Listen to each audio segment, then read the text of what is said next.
देवराज इंद्र भारतीय पौराणिक कथाओं के एक प्रमुख देवता हैं। उन्हें देवताओं के राजा और स्वर्ग लोक के शासक के रूप में जाना जाता है। इंद्र का स्थान वेदों में बहुत ऊंचा है, लेकिन कालांतर में उनकी पूजा धीरे धीरे लुप्त हो गई है। इस कहानी में हम जानेंगे कि इंद्र कौन थे और उनके जीवन से जुड़े प्रमुख प्रसंग और क्यों उनकी पूजा अब प्रचलित नहीं है। देवराज इंद्र को बादलों और वर्षा का देवता माना जाता है। वे युद्ध के देवता भी थे, जो राक्षसों और असुरों से देवताओं की रक्षा करते थे।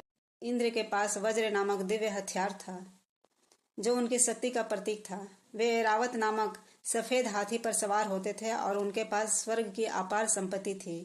इंद्र की पत्नी का नाम सची था। उनका वाहन ऐरावत और उनका धनुष इंद्रधनुष के नाम से प्रसिद्ध है।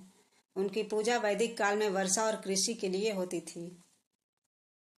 इंद्र की सबसे प्रसिद्ध कथा वृत्रासुर के वध से जुड़ी है। वृत्रासुर एक बलशाली असुर था, जिसने पृथ्वी पर सभी नदियों और जल स्रोतों को बंद कर दिया था। इससे लोग और देवता अत्यंत परेशान हो गए। इंद्र ने ऋषि दधीचि से उनकी हड्डियां मांगी और उनसे वज्र बनाया। इस वज्र से इंद्र ने वृत्रासुर का वध किया और पृथ्वी को जल संकट से मुक्त किया।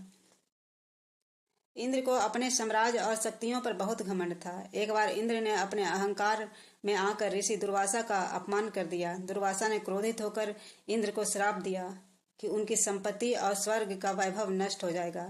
इस घटना के बाद इंद्र का स्वर्ग असुरों ने छीन लिया। रामायण में इंद्र का सामना रावण के पुत्र मेघनाथ से हुआ। मेघनाथ ने इंद्र को पराजित कर बंदी बना लिया था। तब ब्रह्मा ने मेघनाथ को इंद्रजीत की उपाधि दी थी, जिसका अर्थ है इंद्र को जीतने वाला। इंद्र की एक और प्रसिद्ध कहानी गौतम ऋषि की पत्नी अहल्या से जुड़ी है। इंद्र ने अहल्या का छल पूर्वक शील भंग किया। जब गौतम ऋषि को इस बात का पता चला तो उन्होंने अहल्या को श्राप देकर पत्थर बना दिया और इंद्र को श्राप दिया कि वे अपने कुकर्मों के कारण हर जगह अपमानित होंगे। इंद्र को कई कहानियों में अहंकारी और अन्यायपूर्ण दिखाया गया है। उनका व्यवहार ऋषि मुनियों और साधारण लोगों के प्रति अपमानजनक था। उदाहरण के लिए अहिल्या और दुर्वासा की कथा से स्पष्ट होता है कि इंद्र ने अपने अधिकार का दुरुपयोग किया। पुराणों में भगवान विष्णु और भगवान शिव को सर्वोच्च देवता माना गया है। विष्णु और शिव की महिमा के बढ़ने से इंद्र का महत्व कम गया।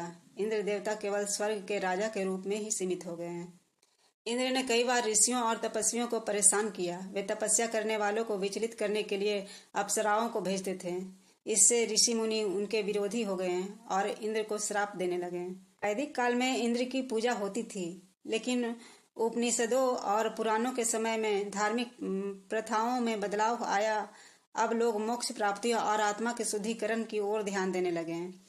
ऐसे में इंद्र जैसे देवता, जो सांसारिक सुख और वैभव के प्रतीक थे, अप्रासंगिक हो गए हैं। इंद्र को हमेशा लोभ, ईर्ष्या और छल से जुड़ा दिखाया गया है। उनके चरित्र की कमजोरियों ने उन्हें लोगों की पूजा से दूर कर दिया। हालांकि इंद्र की पूजा नहीं होती है, फिर भी वे हिंदू धर्म की कथाओं में एक महत्वपूर्ण स्थान रखते हैं। वे वर्षा के देवता हैं और उनकी कहानियां धर्म, कर्तव्य और परिणामों का महत्व सिखाती है।